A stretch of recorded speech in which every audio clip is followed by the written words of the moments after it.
ফেব্রুয়ারিতে ত্রয়োদশ জাতীয় সংসদ নির্বাচন। সারা দেশ প্রস্তুত হচ্ছে একটি অবাধ, সুষ্ঠু ও গ্রহণযোগ্য নির্বাচনের জন্য।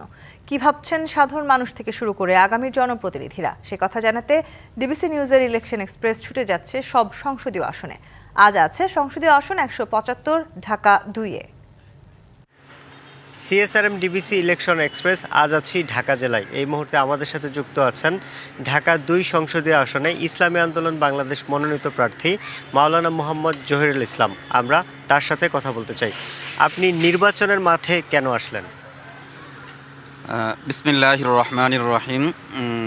ডিবিসি নিউজের আজকের এই প্রোগ্রাম থেকে আমি সকলের প্রতি যে কথাটা বলতে চাই, ইসলামী আন্দোলন বাংলাদেশ আমাদেরকে এই ঢাকা ২ নির্বাচনী আসনে, বিশেষ করে আমি এই আসনের নির্বাচনে কেন অংশগ্রহণ করলাম, এদেশের মানুষ বিশেষ করে আমাদের এই ঢাকার কেরানীগঞ্জ এবং সাভার নিয়ে যে আমাদের আসন, এই আসনের মানুষ স্বাধীনতার পর থেকে দেখেছে যেই দল ক্ষমতায় যায়, নির্বাচিত হয়, প্রতিপক্ষ দলের নেতাকর্মীরা আর বাড়িঘরে থাকতে পারে না, এবং এ পর্যায়ক্রমে আবার অন্য দল যখন ক্ষমতায় আসে বা নির্বাচনে বিজয়ী হয়, তাদের প্রতিপক্ষরা আবার এলাকায় থাকতে পারে না। তো এই জন্য দল, মত, জাতি, ধর্ম, বর্ণ নির্বিশেষে সকল দলের, সকল ধর্মের, সকল শ্রেণীর সকল মানুষ যাতে করে শান্তিতে বসবাস করার সুযোগ পায়, সেই পরিবেশটা তৈরি করবার জন্যই এই অঞ্চলের মানুষের আবেদনের পরিপ্রেক্ষিতে তাদের বারবার বলার কারণে আমি নির্বাচনের মাঠে এসেছি এবং আমাকে হযরত পীর সাহেব চরমোনাই ঢাকা ২ আসন থেকে ইসলামী আন্দোলন বাংলাদেশের প্রার্থী ঘোষণা করেছে। আপনি নির্বাচিত হলে কি উন্নয়ন করবেন মানুষের জন্য?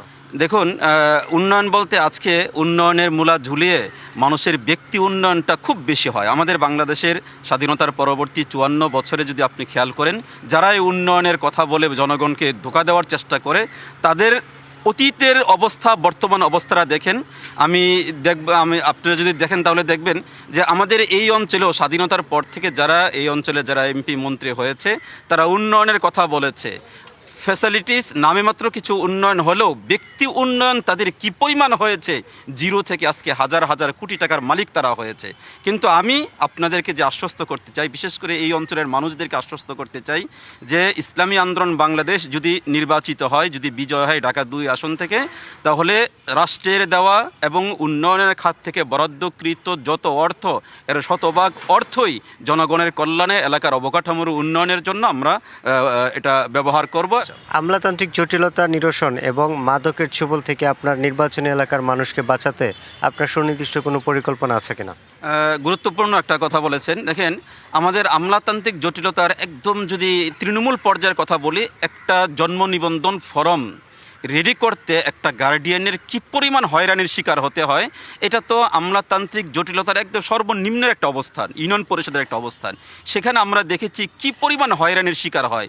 তো সেই হিসেবে ইউনিয়ন পরিষদ, উপজেলা পরিষদ, আমাদের পুলিশ প্রশাসনের, আমাদের থানা সহ আমাদের এই অঞ্চলের যতগুলো সরকারি প্রতিষ্ঠান আছে, আমলাতান্ত্রিক জটিলতা দূর করবার জন্য এবং তাদের যে অবৈধ ইনকামের সকল পথ বন্ধ করে জনগণের মৌলিক অধিকার, জনগণের সেই অধিকার আমরা নিশ্চিত করব ইনশাল্লাহ। ইসলামী আন্দোলন বাংলাদেশের একদম টপ টু বটম, তৃণমূল পর্যায় থেকে নিয়ে সর্বোচ্চ নেতা পর্যন্ত আমাদের সকল নেতা কর্মীরাই মাদক মুক্ত অবস্থায় তারা জীবনযাপন করে, এটা আমরা জোর গলায় বলি। এই জন্য মাদক মুক্ত করবার জন্য ইসলাম সমর্থিত যেই পলিসি রয়েছে, সেই পলিসি অ্যাপ্লাই করে আমরা এই কেরানীগঞ্জ, সাভার তথা ঢাকা ২ আসনকে আমরা মাদক মুক্ত করব ইনশাআল্লাহ। আমাদের সাথে যুক্ত হওয়ার জন্য আপনাকে অসংখ্য ধন্যবাদ। সিএসআরএম ডিবিসি ইলেকশন এক্সপ্রেস আরও কিছুক্ষণ থাকবো এই ঢাকা জেলায়। পরবর্তী সংবাদে আমরা নতুন কোনো অতিথি নিয়ে আপনাদের সামনে হাজির হব। ততক্ষণ আমাদের সাথে থাকুন, ভালো থাকুন।